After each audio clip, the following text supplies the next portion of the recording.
Foolish mortals, what's up? Lightboltjoe here. Today we're going to discuss Volume 4 of Tales from the Haunted Mansion, Memento Mori, which means remember you will die.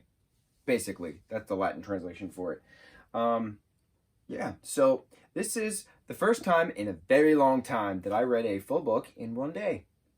One full day. One full book.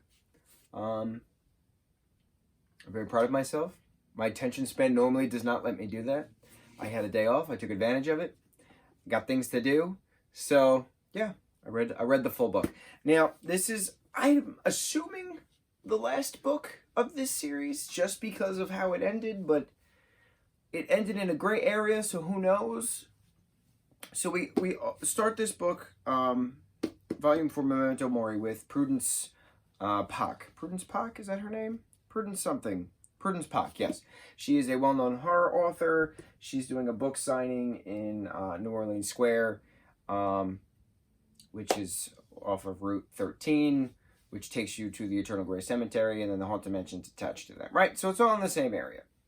She's doing a book signing. This girl comes up to her, gives her an invitation, basically, to a party up at the Haunted Mansion.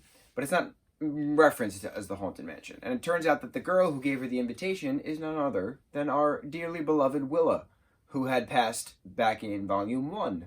And she was eaten alive by her zombie parrot, guinea pig, rabbit, and something else. Bunny?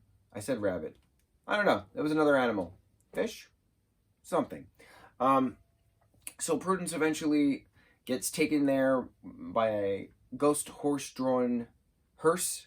So she winds up laying in the coffin area. She's meeting everybody, and Amicus Arcane, our resident librarian, is, saying she should, stay. And she's like, no, I have things to do. But the story kind of goes back and forth. So while this is happening, she's in a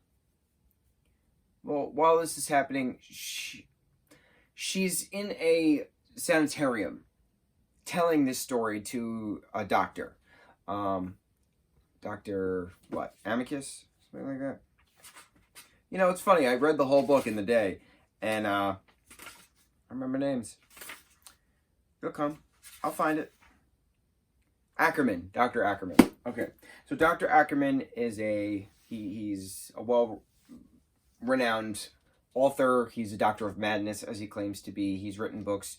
She's written books. So he is talking to her to see if her claims of this mansion are actually true, kind of a thing. So they're in this dungeon, as they call it, which is these 4 rooms under a sanitarium. But she winds up sitting on a stool with a book, which looks just like this. And she's reading 3 tales. Because there's always 3 tales of, spooky stuff, death, as to how people got to the Haunted Mansion or left. The first tale is about this girl, Shelley, who brings back to life a frog in science class, and then she winds up bringing back to life the crush that she has, but the crush's brain is in his brother's body, who is a mismatch of, body parts from the cemetery, and then she herself winds up getting hit by a car and dying. So there's, Shelley's ode to Mary Shelley, who wrote, Dr. Frankenstein.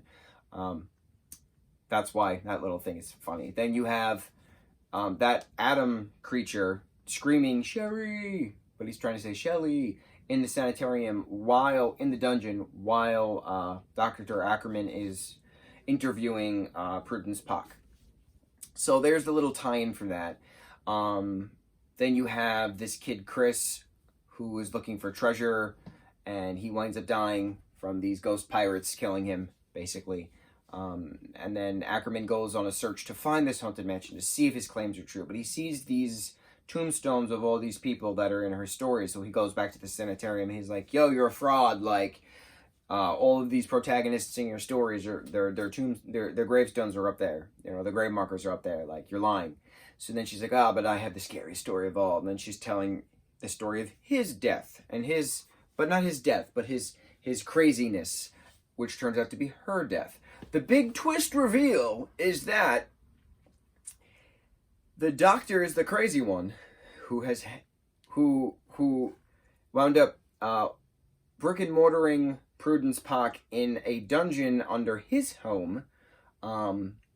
But we are first introduced to it as a sanitarium that she is in. But it turns out he's the one in the sanitarium the whole time. And the sanitarium is referencing the dungeon that, Prudence was killed in, that he forced her to break her writer's block by literally sealing her into her own tomb, basically, under to a layer of this house. So then Prudence is then invited to the Haunted Mansion, as we learned in the beginning, from Willa and the Fearsome Foursome, who we meet in Volume 1. And Amicus Arcane basically does this whole retirement speech that he's retiring, and Madame Leota is going to, initiate a new person, but Amicus has to decide who is the scariest story of all. And he decides that her being tombed alive because of her writer's block is the scariest story of all, and she is a well-renowned horror author, so he wants her to become the new librarian of the Haunted Mansion.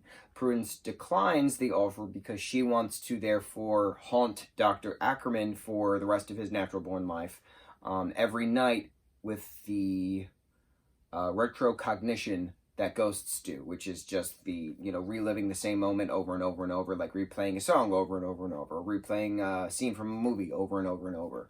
So the retrocognition's been going on for 4 years so far, and she wants to keep up with that. So she's like, Willa would be great for this job. So she nominates Willa, the Fearsome Foursome are all behind it, Leota's behind it, Amicus Arcane's behind it, all 999 Happy Haunts are behind it.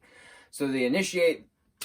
Willa becomes the new librarian. Willa sits down in the library with her Fearsome Foursome friends, and they are now going to go through the books to find the most scariest story of all and catalog it as such. This was a much better book and twist than the third book. The third book was bad. That was bad. That was the one with the breathing door, the piano, and the mummy. Like we talked about, what's the point of having these stories and saying don't take what doesn't belong to you, but all these things that don't belong to the Haunted Mansion are in the Haunted Mansion? No.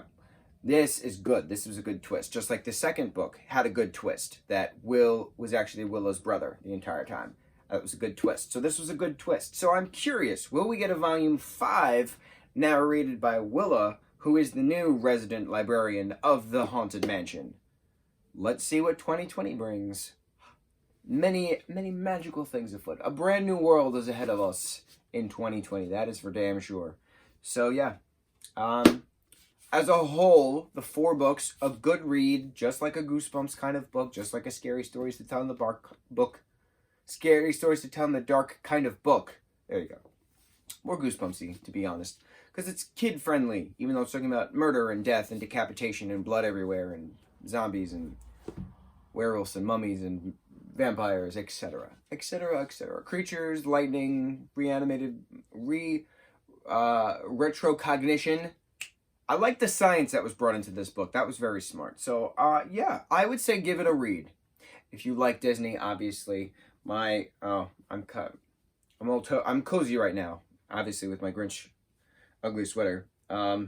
My resident ghosts, my hitchhiking ghosts tattoo, Phineas Ezra Gus, are covered. I'm not going to stretch my beautiful sleeve, but they are mentioned in this book as well. So that's what's neat about these books, is everyone knows the hitchhiking ghosts. Everyone knows Madame Leota. Everyone knows the Hatbox Ghost. Everyone knows that there's a crazy bride with an axe upstairs. Everyone knows that the master of the house hung himself, right?